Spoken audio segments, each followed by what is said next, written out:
얘들아, 오늘 11쪽까지 보면 좋은데 11쪽까지 못 볼 것 같고 10쪽까지 볼 거거든요.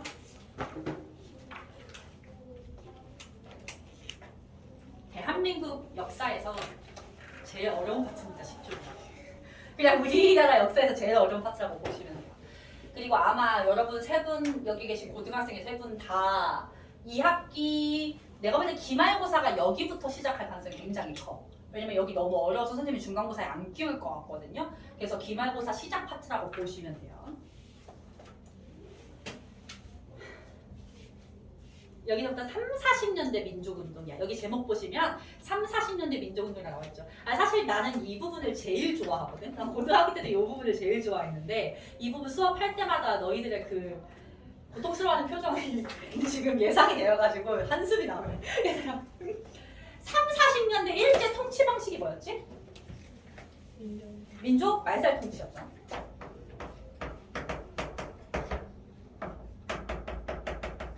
우리의 민족성을 아예 말살시키겠다고 하는 그간 무도한 식민 통치를 했던 것이 3, 40년대였잖아. 당연히 국내 민족운동은 아예 불가능. 공공장소에서 한국말도 못 쓰게 막는 시기였는데 어떻게 독립운동했겠어? 국내는 비밀을 싸고 뭐가 없어. 그냥 아예 없어요. 전부 다 국외로 나가고요. 일본이 전쟁을 하기 때문에 우리도 전쟁을 합니다. 요때 다 전쟁밖에 없어. 알겠지? 근데 얘들아, 그럼 일본의 침략 전쟁을 한번 정리해보자. 일본의 침략 전쟁. 자, 만주 사변부터 시작이고 쌤이 요거 학교 시험 볼 때는 연도까지 외우셔야 된다고 했어요. 31년 만주 사변. 그리고 만주 넘어서 중국을 갖다가 침략한 것이 중일전쟁이고 37년이었어. 그리고 미국이랑 한판 뜬 게 태평양 전쟁이었고요. 태평양 전쟁은 41년입니다.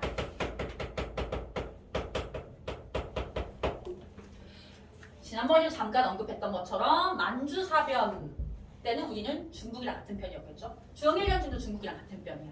태평양 전쟁 때는 미국이랑 같은 편에 우리가 들어가서 일본에 맞서 싸우는 게 독립운동이라고 보시면 됩니다. 알겠죠? 요거에 따라서 시기 구분이 이루어질 거야. 그래서 내가 얘 연도를 외워야 된다고 한 거야. 알겠지? 자, 거기 10쪽에 보시면 첫 번째 표에 1930년대 초중반이라고 나와 있어. 자, 1930년대 초중반에 우리의 어떤 독립운동 한번 봐보도록 할게요. 얘들아, 1931년에 무슨 사건이 일어났다고? 일본이 일으킨 거? 만주 사변이 일어났지. 얘들아, 우리 아까 미스야 협정 배웠지? 미스야 협정은 어느 나라하고 어느 나라가 체결한 거였어? 만주, 한반도 중국이죠. 중국하고 일본이 체결해서 누구를 동시에 공격하기로 한 거? 우리잖아. 그래서 미스야 협정 때는 일본이랑 중국이 손을 잡고서 우리나라를 지금 공격하는 상황이었지. 이게 25년이었는데 외울 필요는 지금은 없지만 31년 만주 사변이 터지면서부터 구도가 어떻게 바뀌겠어? 중국은 누구 편 들겠니? 한국 독립군의 힘을 받아서라도 일본에 맞서려고 할 거 아니야. 그래서 이때부터는 일본에 대항해서 한국과 중국이 연합하는 방식으로 만주에서 전쟁이 이루어집니다. 알겠죠? 그래서 1930년대 초중반 만주는 큰 일본 제목의 전체 발표하세요. 한중 연합작전으로 전개가 됩니다. 얘들아, 한중 연합작전이 만주에서 일어나게 된 배경을 물어보면 뭐라고 얘기해야 돼? 만주 사변이라고 얘기를 하는 거야. 알겠죠? 만주 사변 때문에 이제 우리 독립군들이 만주에서 중국과 함께 작전을 수행할 수가 있게 되었다.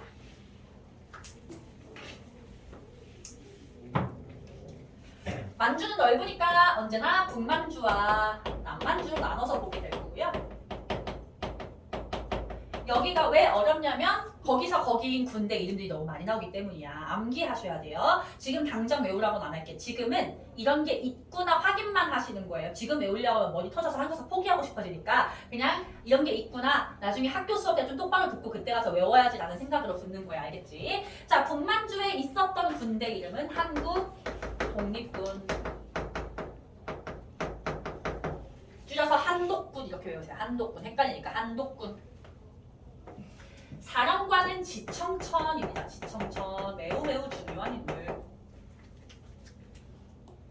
한국 독립군의 지청천이 싸워서 이긴 전투 쌍성고 대전자령 전투. 여기서 여기서 언급되는 전투는 굳이 얘기 안 해도 다 이긴 겁니다. 우리가 쌍성보 대전자령 전투 승리. 남만주에서 싸운 것은 조선, 혁명군 줄여서 조혁군, 사령관 양세봉. 싸워서 이긴 전투 영릉과 흥경성 전투.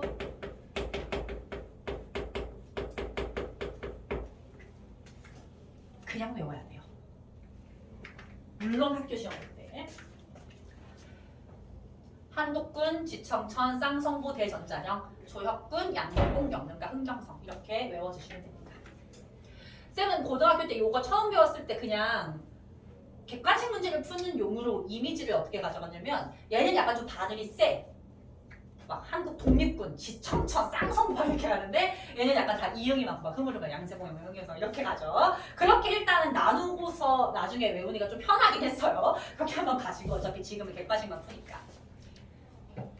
지청천 장군 앞으로 계속해서 언급되실 분입니다. 엄청나게 중요한 분이고요. 양세봉도 엄청나게 중요한데 양세봉은 남한과 북한 모두에서 존경받는 인물이라고 하고요.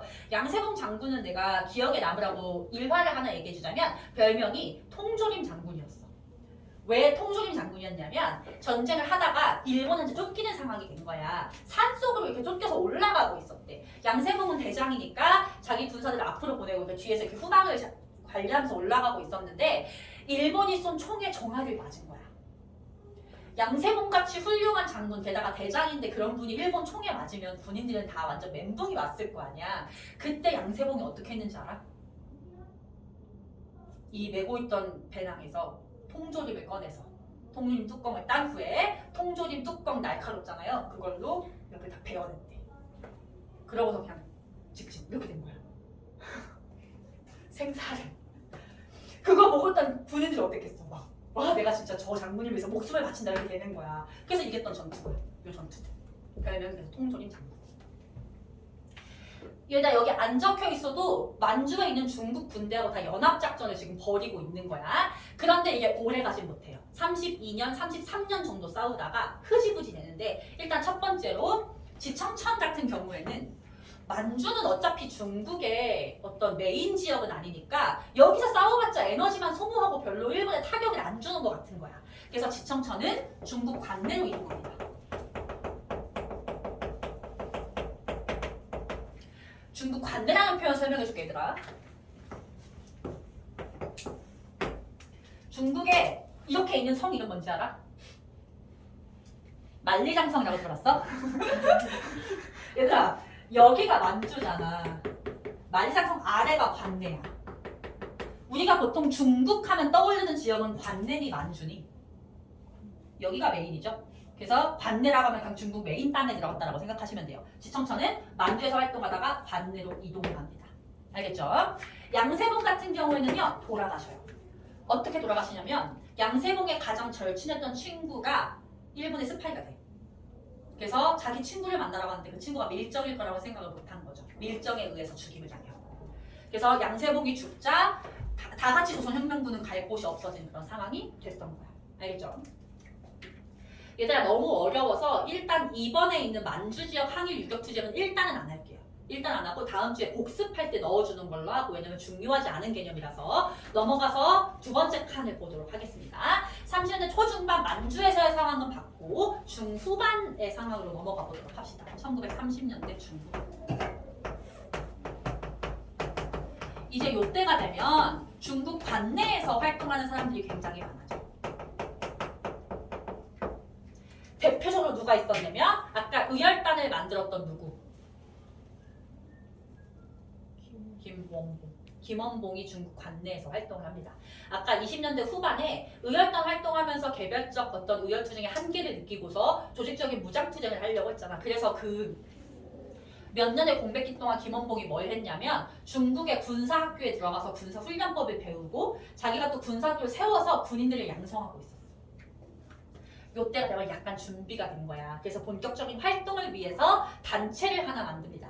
얘들아 지금부터 쌤이 노란색으로 쓰는 건 그냥 독립운동 단체야. 정치단체고요. 파란색으로 쓰는 건 군대라고 생각하시면 돼요. 알겠죠? 얘도 지금 다 파란색이야. 파란색. 자, 민족혁명당을 만듭니다. 김원봉이 만든 거고요. 노란색이니까 정치단체야, 정치단체. 김원봉을 포함한 의열단 출신들이 주도를 했대요. 여기에 얘들아 민족주의랑 사회주의 구분 없이 다 같이 통합해서 만들어진 단체가 바로 민족혁명당이었어. 민족유일당인 거지, 민족유일당.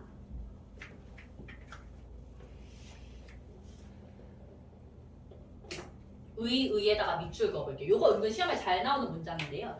중국 관내에 있었던 최대 규모의 통일 전선 정당입니다. 중국 관내에 있었던 한국인 단체 중에서 통일 전선 정당이 뭐냐면 요거 얘기하는 거야. 민족주의, 사회주의 같이 했다는 거. 통일 전선. 이런 단체 중에는 관내에 있었던 것 중에서 가장 크기가 큰 단체였다. 이렇게 보시는 거예요. 근데 참고로 김원봉 의열단은 민족주의도 아니고 사회주의도 아니에요. 이 사람들은 무정부주의라고 해서 정부가 필요 없다는 약간 더 과격한 적이었어. 어쨌든 간에 이분들이 만든 단체니까 이분들이 좀 주도를 했을 거 아니야. 그거에 불만을 품은 사람들이 생겨났어. 어느 쪽이었냐면 이쪽에서. 대표적으로 지청천, 조소왕 이런 사람들이 의열단 중심으로 굴러가는 것에 불만을 좀 품기 시작해요. 지청천 아까 뭐 할 때 나왔던 사람? 한국 독립군 사령관, 중국 관내로 이동했다 했잖아. 관내 들어가서 민족혁명당에 꼈던 거야. 근데 막상 끼고 보니까 완전 김원봉 중심으로 굴러가는 거지. 나도 한때 여기 대장이었는데 여기서는 김원봉 딱까리라는 생각 때문에 불만이 컸던 거야. 결국에는 민족혁명당에서 이탈하게 됩니다. 나가요. 그리고 일단 여기다가는 안 써놨지만 김구는 애초에 여기 끼지 않았어.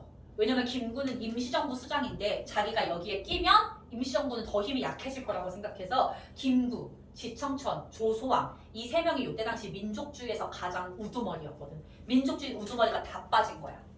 그래서 약간 좀 힘이 약해져. 약간 힘이 약해져. 근데 그 상태에서 1937년에 중일전쟁이 터져요. 중일전쟁이 터지자 김원봉 계속해서 전쟁하려고 준비하고 있었잖아. 군대를 만드는 거야.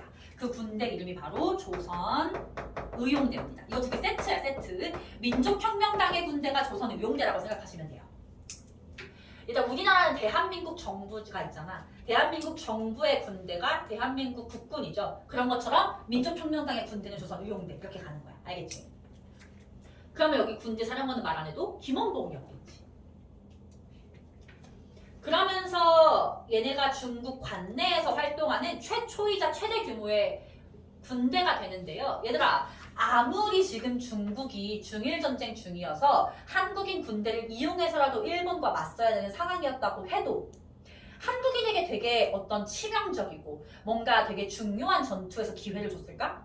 그러지 않았어. 그래서 어쩔 수 없이 중국 땅이니까 중국과 함께 전쟁을 하는데 중국인이 한국인에게 줬던 기회는 이런 거밖에 없었어. 포로 잡혀면 포로 신문하는 거, 암호 해독하는 거, 후방 교란하는 거 이런 것만 시킨 거야. 근데 아까 봤지만 우리 김원봉이나 의열단 출신들 얼마나 잘 싸워. 지금 당장 어떤 전투에 투입돼도 승리할 자신이 있는데 전투도 아니고 막 이상한 것만 시키니까 불만이 되게 커진 거야. 그래서 조선의용대 내부에서 분열이 생겨나요. 좀 짜증나지 얘들아? 독립운동가 분들이지만 좀 짜증나죠? 왜 이 녀석들 욕도 못하고 그치? 자, 조선의용대 내부에서 분열이 생겨납니다. 자, 소극적 전투. 이 중국 때문에 소극적으로 전투하는 것에 대한 불만이 있었던 분들은 더 적극적인 전투를 할 수 있는 곳으로 이동해 갑니다. 그 지역이 화북이라는 곳이었거든요. 일단 써놓을게 얘들아. 그래서 그 사람들이 화북으로 갔기 때문에 조선의용대의 화북지대라고 합니다.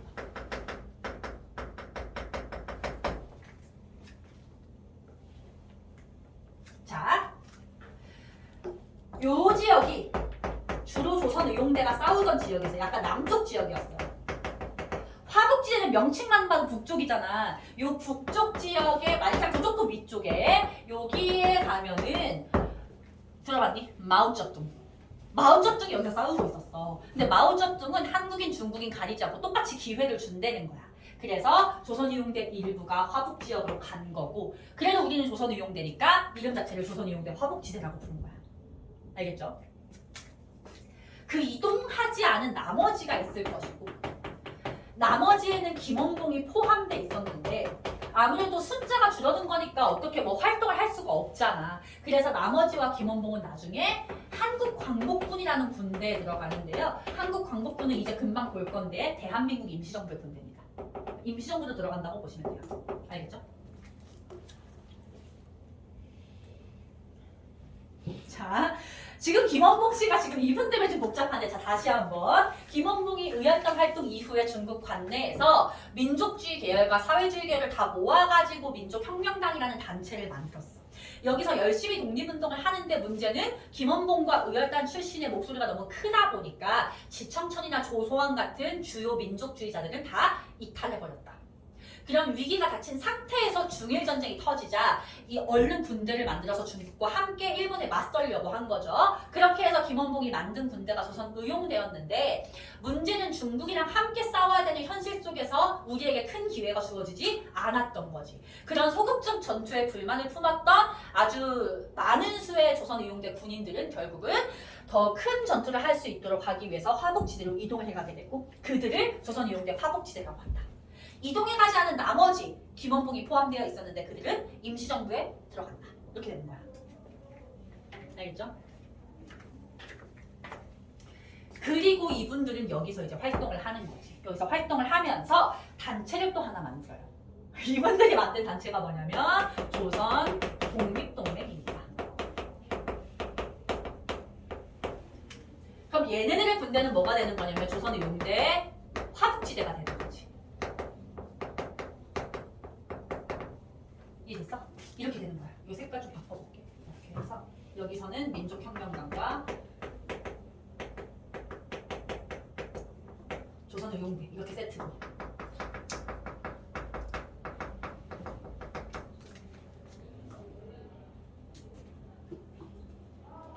조선 독립동맹의 수장은요 김두봉 씨였어요.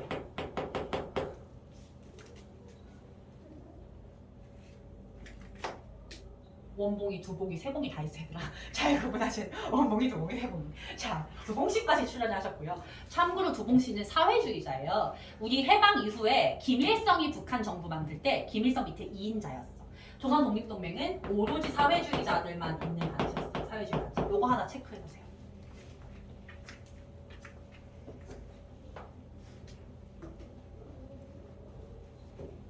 오케이?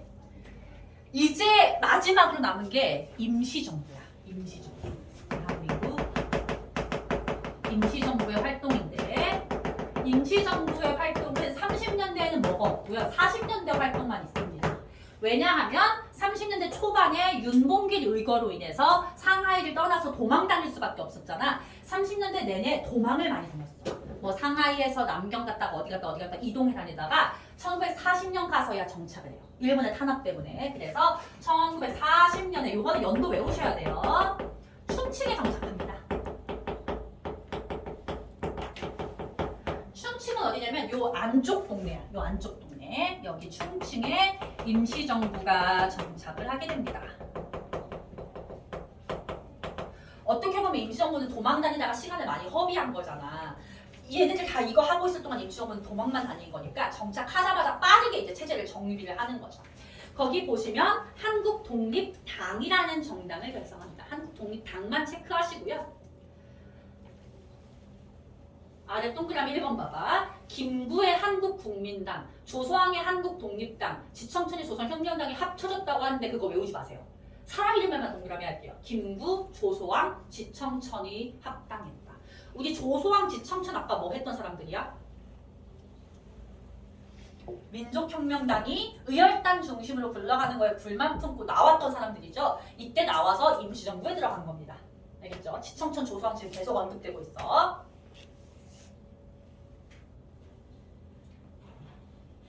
그리고 일단 다른 거 다 떼놓고서요. 바로 3번으로 넘어갈게요. 임시정부도 어쨌든 간에 일본에 맞서기 위해서는 군대가 필요하니까 이들이 만든 군대가 한국광복군입니다. 사령관은 지청천이었어. 지청천은 총 2개 군대 사령관인 거야. 30년대 초반에 만주에서 한국 독립군 사령관, 40년대 임시정부에서는 한국 광복군 사령관. 참고로 얘들아, 우리나라 대한민국 정부는요, 헌법상으로 대한민국 임시정부를 계승한다고 선언을 하고 있어. 그러면 이 한국광복군은 뭐가 되는 거냐면 우리나라 대한민국 국군의 모체가 되는 거야. 알겠죠? 그래서 굉장히 중요해. 자, 한국광복군의 활동을 한번 아래에서 보도록 합시다. 얘들아, 한국광복군이 40년에 만들어지는데 1941년에 일본이 무슨 전쟁을 일으켜? 하와이 진주만을 기습 공격해서 태평양 전쟁을 일으키잖아. 이때 태평양 전쟁이 발발하자 우리는 일본 편에 서야 되겠어? 미국 편에 서야 되겠어? 미국 편에 서야 되겠죠? 대일 선전포고를 합니다. 일본에 대해서 선전포고 한다는 거야. 우리는 일본과 같은 편이 아니다라는 걸 전 세계적으로 선언을 하는 거지. 이게 진짜 중요한 게 미국이나 영국이 볼 때는 어쨌든 한국은 일본의 식민지가 된 지 몇십 년 지났기 때문에 한국도 일본이야. 그래서 일본이랑 맞서 싸우려면 한국인도 죽여야 돼, 얘네 입장에선. 근데 우리가 이걸 딱 선언을 해주면 아, 식민지배를 받고 있는 한국인들은 일본 편에 설 생각이 없구나라는 걸 알리게 되는 것은 엄청 중요한 상황이라고 보시면 돼요.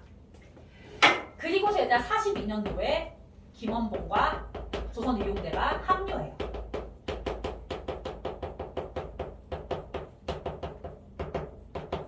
합류. 그러면 조금 더 군사력이 올라갔겠지. 참고로 지청천이 사령관이었잖아. 김원봉 들어오면서 부사령관이 김원봉이 돼요. 오케이?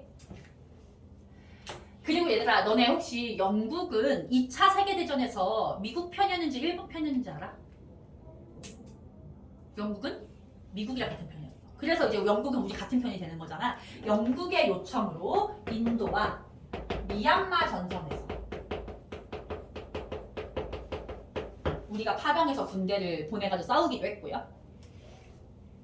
가장 중요한 거, 미국의 OSS라는 기관이 있었어. 이 OSS라는 기관은 지금의 CIA예요. CIA. 들어봤지? 영화 같은 데 많이 나오잖아. 그런 어떤 간첩 잡는 정보국? 거기랑 함께 이거는 중요하니까 노란색으로 국내 진공작전을 펼칩니다. 국내 진공작전. 이름 보자마자 무슨 작전인지 느낌 오죠? 한날 한시에 한국으로 들어가서 우리 국내로 들어가서 일본을 몰아낸다라고 하는 작전이었어. 미국이랑 같이 했는데 문제는 뭐냐면 이 작전을 실행하기로 한 날짜가 1945년 9월이었거든. 근데 너네 알잖아. 일본이 언제 패망하니?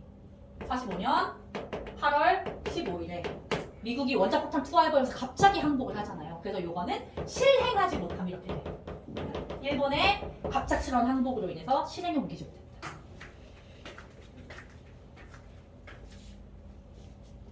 마지막 하나만 더 얘들아. 여기 가운데 칸에 조선 독립동맹 다시 한번 봐보시면 조선 독립동맹의 군대 조선의용군이라고 나와 있죠? 봐봐 얘들아. 원래 조선 독립동맹의 군대는 조선의용대 화북지대였어. 근데 얘들아, 조선의용대 화북지대라는 이름이 의미하는 게 뭐죠? 우리는 본체가 조선의용대라는 거잖아. 우리는 본부가 있고 지사예요 라고 얘기하는 거잖아. 삼성 본부가 있고 삼성 지사가 전국에 있는 것처럼. 근데 조선의용대가 여기에 합류해버렸잖아.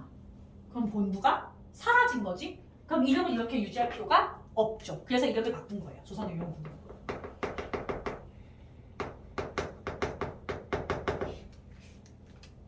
됐습니까? 그리고 얘는 이렇게 사라지는 거지. 두 개만 남게 돼요. 임시정부, 군대는 한국광복군.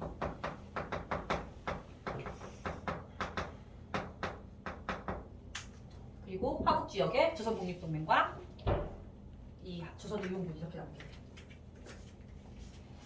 됐니? 일단 내가 여기서 패스한 것들은 너무 심화여서 패스한 건데 나중에 학교 시험에는 나옵니다. 그래서 다음 주에 복습시켜줄 때 한 번씩 더 언급을 할게. 지금 하면 너네가 머리가 터질 것 같고 각자 집에 가서 복습을 좀 하고 와서 머릿속에 좀 내용이 있을 때 얹어볼게. 알겠지? 11쪽 할 수 있을까? 11쪽은 사실 오래 걸리진 않는데 좀 어려워가지고 그냥 다음 주에 여기서부터 시작하는 걸로 할게.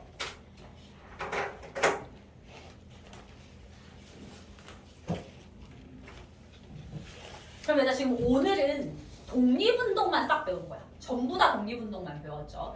대체로 20년대 독립운동을 많이 배웠어.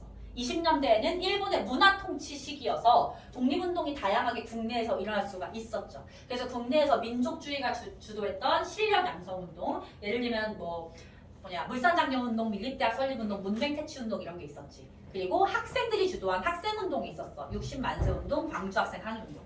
그리고 민족주의 사회주의가 합쳐보자라고 하는 민족교일당 운동이 일어나서 신당회라는 단체가 만들어지기도 했었지.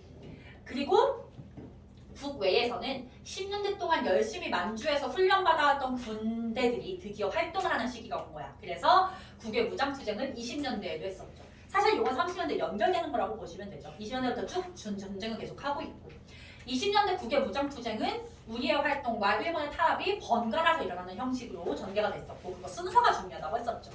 그리고 무장투쟁은 무장투쟁인데 군대가 아니라 소수가 큰 피해를 주려고 하는 의열투쟁도 일어났었죠. 의열단체는 두 개가 있었지. 20년대 활동한 의열단과 30년대 활동한 한인애국단. 의열단은 김원봉이 만든 거, 그리고 한인애국단은 김구가 만든 것도 중요했었고. 그리고 3, 40년대 민족운동은 그냥 요건데요. 아까도 말했듯이 일본의 민족 말살 정책으로 인해서 국내에서 독립운동은 그냥 불가능한 상황이었고 전부 다 국외에서 일어났으며 일본의 침략전쟁에 맞춰서 일본을 함께 공격하는 방식으로 이루어진다. 그래서 일본이 중국을 공격하면 중국이랑 같은 편이 되고 미국을 공격하면 미국이랑 같은 편이 됐었지. 자, 군대 이름 같은 거를 막 지금 당장 완벽하게 외우려고 하실 필요는 없지만 상황상 흐름은 조금 보셔야 돼요. 그래서 만약에 나는 여기는 그냥 완벽하게 모르는 채로 그냥 학교 수업 들으면 그때 할 수 있을 것 같다라고 하면 집에 가서 완벽하게 복습할 필요가 없지만 나는 답답해서 지금 얘를 완벽하게 좀 흐름은 마스터를 하고 싶다라고 한다면 집에 가서 어떻게 공부하길 추천하냐면 지우는 제외 학교 교과서를 이 부분을 펴고서 학교 교과서를 읽으면서 이런 거 구조화를 다시 한번 해보는 거야. 내가 한 것처럼 지도에다가 표현하는 식으로 해도 되고요. 순서 흐름에 맞춰서 정리해도 되고 이거를 그냥 내가 정리해놓은 거를 보면서 읽는 거하고 내가 직접 흐름에 따라서 교과서 보면서 옮겨서 노트에 정리하는 거하고 완전 다르거든요. 검증된 여러분들 선배들에 의해서 검증된 방식이니까 완벽하게 흐름 이해하고 싶다면 교과서 보면서 정리 한번 손으로 해보세요. 손으로 직접 움직여서. 알겠지? 임시정부만 다시 한번 정리해보자면 대한민국 임시정부는 국민대표회의 때 침체기를 겪었잖아. 그 침체기 때 주요 인물들 다 임시정부 이탈하고서 남아있었던 찌끄레기가 김구였고 그 김구가 멱살 잡고 끌고 가보지만 아무도 임시정부에 관심을 안 가져주니까 관심을 유도하기 위해서 만든 단체가 한인애국단이었어. 한인애국단은 이봉창, 윤봉길 두 분의 의거가 주요 내용이었는데 윤봉길 의거가 성공은 했으나 더 이상 상하이에 있을 수 없게 되는 상황이 돼서 일본의 탄압을 피해가지고 이동해 다니죠. 근데 그 이동해 다니는 시기가 너무 길었던 거야. 30년대 내내. 그리고서 40년 가서야 정착이 가능했다. 40년 충칭 정착하자마자 한국 독립당 만들고 김구를 주석으로 세우고요. 주석은 대통령 같은 거야. 그러면서 한국 광복군 만들어서 활동을 하고 한국 광복군 만들자마자 태평양 전쟁이 터지면서 일본에 맞서서 선전포고하면서 여러 가지 이제 활동을 했다. 이렇게 보시면 돼요. 알겠죠?